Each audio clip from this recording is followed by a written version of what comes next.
All right, let's jump right in. Ever feel like your money just has a mind of its own? Like you can't quite get a handle on it? Well, today we're going to give it a map. We're building a simple, clear guide to your finances with absolutely no confusing jargon, just straight talk. Does this sound a little too familiar? I mean, it's a feeling that hits home for so many of us, right? You're doing everything you're supposed to. You put in the hours, you work hard, but then you look at your bank account and it's like, wait, where did it all go?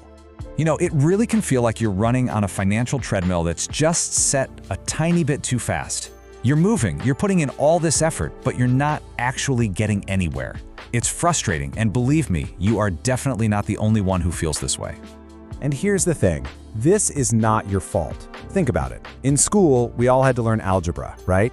But who taught us how to actually manage a bank account?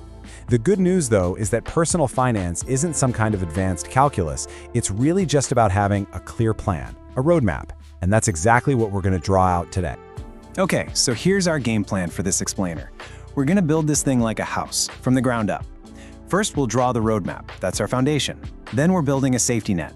Those are the walls. After that, we're plugging the financial leaks. Then the fun part, making your money work for you. And finally, we'll put on the roof to protect it all. All right, first up, drawing the financial roadmap. This is step one for a reason. It is everything. You can't build a strong house on a shaky foundation, and you can't build wealth if you don't know what's going on with your money. Now it all boils down to this one simple idea: cash flow. And hey, don't let the term scare you. It's just a way of saying money in versus money out. That's it. And the key takeaway here is you absolutely cannot grow what you don't track, period.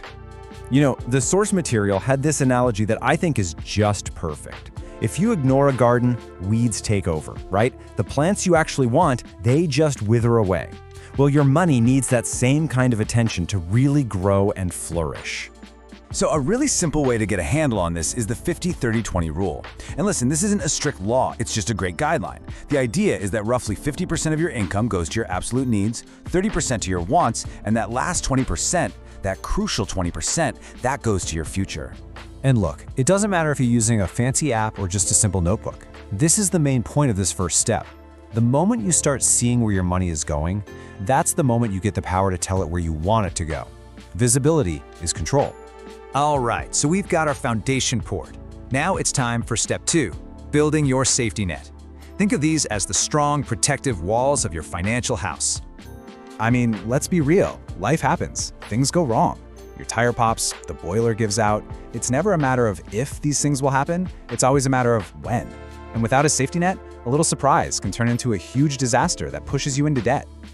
So, where do you even start? With a small, totally achievable goal. Your first mission is to just get a starter emergency fund together. About $1,000 or £1,000. This isn't going to solve every problem on earth, but it's that critical buffer that gives you breathing room. Okay, once you've hit that first milestone, the ultimate goal is to build that up to 3 to 6 months worth of your essential living expenses. This is your "oh no, I lost my job" fund. It's what lets you cover the rent, the bills, and the groceries while you get back on your feet. Okay, the walls are up. Now for step 3, plugging the financial leaks. This is all about fixing those serious structural problems that can bring the whole house down. And the biggest one? High interest debt. In this metaphor, it is so on the money.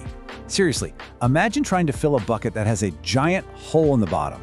You can pour and pour and pour, but it just keeps draining out. That's exactly what high interest debt is doing to your income.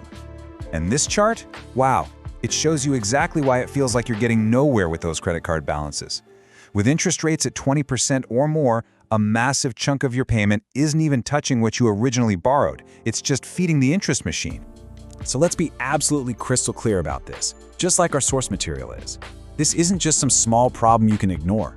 This is a 5-alarm fire. High interest debt is a full-blown financial emergency, and you have to attack it with that kind of urgency. Okay, deep breath. We've laid the foundation, the walls are up, the leaks are plugged. Now we get to the really exciting part. Step 4, making your money work for you. This is where we start furnishing the inside of our house and actually start to grow our wealth. And here's the best part, you do not need to be some stock-picking genius to do this. A fantastic place to start is with something called an index fund. The easiest way to think about it is you're buying a tiny piece of a big basket that holds all the top companies. It's simple, it's diversified, and it lets the magic of compound interest go to work. And this quote right here is probably one of the most important pieces of investing advice you'll ever hear. Don't stress about trying to guess the perfect day to buy or sell. Real success comes from just being consistent and patient. It's about being in it for the long haul. Finally, we are on the home stretch. Step 5 is all about protecting your growing wealth. We've built this amazing financial house, and now we've got to put a solid roof over it to keep it safe. And that protection really comes in 3 key parts. Think of it like this. The fence is your basic insurance to protect you from a huge unexpected loss. The guard dog is you, staying smart and skeptical of those get-rich-quick scams. And finally, reinforcing the foundation is all about automation. Set it and forget it. Automate your savings so your good habits just happen without you even thinking about it. So, as we bring this all together, please remember this. This isn't about getting rich overnight. It's about building small, smart, sustainable habits that lead you to financial freedom over the long run. It's a marathon, and every single step you take matters. And there you have it, the 5 key steps on your wealth roadmap. You've got the map, you know the directions, and you have the tools. So the only real question left is, if you start walking down this path today, where are you going to be a year from now?